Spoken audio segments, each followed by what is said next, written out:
moment de l'audience, le rapporteur va d'abord lire son rapport. Est décédé après avoir été excisé. Et le dialogue s'opère. Et c'est là le moment décisif de l'audience qui se déroule, puisqu'on va discuter, poser des questions. C'est pas un questionnement à l'aveugle, la personne rentre et on va lui poser des questions. Tout ça est travaillé en fait. Bonjour madame. Dans la tradition dans votre région, les filles sont excisées à l'âge adulte ou est-ce qu'elles sont aussi excisées quand elles sont petites? Le juge, il va à la fois avoir besoin de comprendre le récit, comprendre le vécu de cette personne et d'essayer de faire calquer ce récit avec eh bien, ce qu'il sait du pays, ce qu'il sait de la possibilité d'avoir réellement d'être poursuivi, d'avoir des craintes. C'est là où ça rejoint le juridique, pour savoir aussi quelle est la meilleure protection. Est-ce que cela relève de l'asile constitutionnel, est-ce que cela relève de la Convention de Genève, ou est-ce que ça relève de la protection subsidiaire?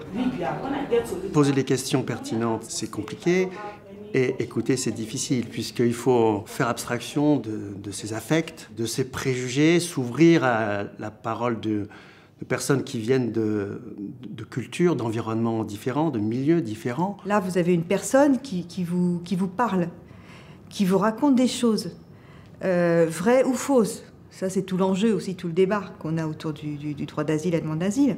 Il pourrait donc être pertinent de l'interroger sur son mode de vie en France, qu'il considère comme contraire aux préceptes des talibans, lequel pourrait éventuellement lui nuire en cas de retour en Afghanistan. Même devant un récit totalement stéréotypé, tout d'un coup, il va y avoir un mot, une phrase, qui vont emmener le requérant et la formation de jugement vers une autre vérité, si je puis dire. Des produits explosifs, une bombe, un bidon et un fil.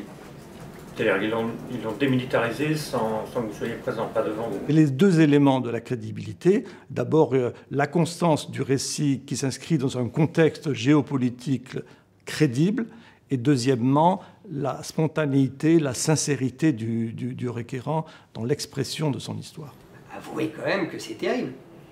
Donc on reconnaît qu'il est bien de Coste, on a la preuve qu'il n'a jamais déplacé ses centres d'intérêt, et l'OFPRA vous dit rejet.